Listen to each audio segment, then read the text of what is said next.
There's a guy in every office, maybe you know him. Wears the same shirt, same ideas, same complaints.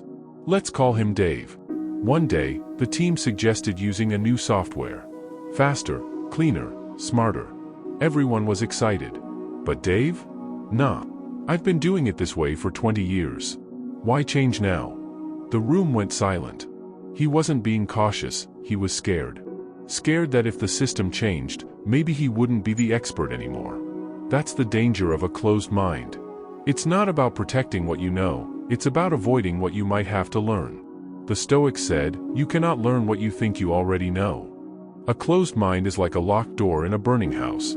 Safe for a second, but doomed. The world rewards those willing to stay open, humble, and flexible.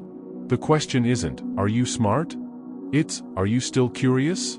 Because the moment you stop being curious, you don't just stop growing, you start shrinking. Meet Karen. Smart, ambitious, but always one step away from a breakthrough. Why?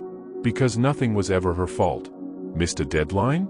My team let me down. Bad sales numbers? The market's terrible right now.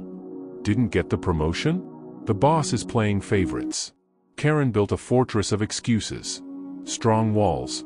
No mirrors.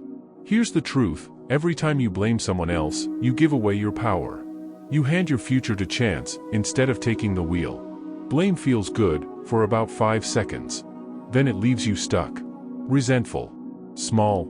The Stoics believed responsibility is freedom. Epictetus said, it's not what happens to you, but how you react to it that matters. You can't grow if you're always dodging your own reflection. Growth starts with a simple question, what part of this mess is mine? Because only when you own your part, can you fix it.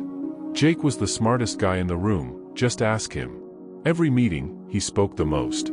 Every success? His doing da. Every mistake? Someone else's fault. Jake wore his confidence like armor, but under it was something more fragile, fear da. Fear of being wrong. Fear of not knowing. Fear of being average. And so, he clung to his pride. Refused help. Ignored feedback da. To him, humility was weakness, but that belief cost him everything. His team stopped sharing ideas. Innovation dried up. The company passed him by da. While Jake stayed the smartest guy, in an empty room. The Stoics saw humility not as self-deprecation, but as wisdom da. Marcus Aurelius wrote, you can't learn what you think you already know. Pride isolates. Humility connects. It opens doors, invites growth, builds trust. Jake thought he was climbing, but really, he was standing still. Lena was brilliant, a top performer at her firm, but her presence felt cold. When a colleague struggled, she shrugged, not my problem. When someone opened up about stress, she replied, we all have issues. Her results were sharp, but so were her words. Over time, people stopped coming to her da. Not because she wasn't capable, but because she wasn't kind. Then one day, Lena faced a crisis. Her father fell seriously ill da. She was late for meetings, distracted, overwhelmed da. And no one reached out. Not a word. In that silence, she heard her own echo. The Stoics valued reason, but not at the cost of humanity da. Epictetus said, we have 2 ears and 1 mouth so that we can listen twice as much as we speak. Empathy isn't weakness, it's strength da.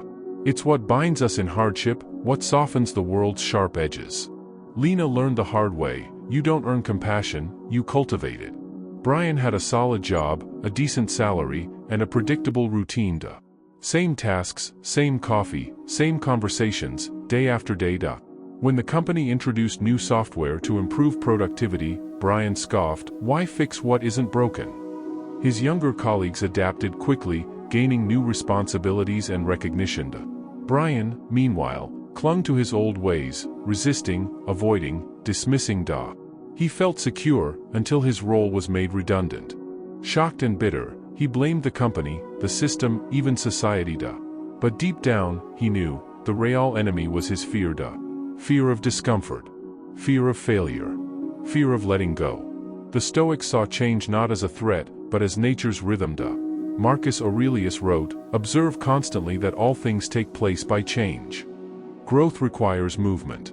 And movement requires courage da. Brian's turning point came when he finally enrolled in a course, learned a new skill, and started fresh da. It wasn't easy, but it was free. Linda was the kind of person who always had something to say to. In meetings, at dinner, even in casual chats, her voice dominated the room to. Stories, advice, opinions, she offered them all, often unsolicited to. But when others spoke, she barely paused, nodding without hearing a word. Over time, people stopped confiding in her da. Her friends grew distant. Her teenage daughter shut down emotionally da. Linda couldn't understand why. "I'm just trying to help," she insisted. The truth was painful, she didn't listen. Not really da.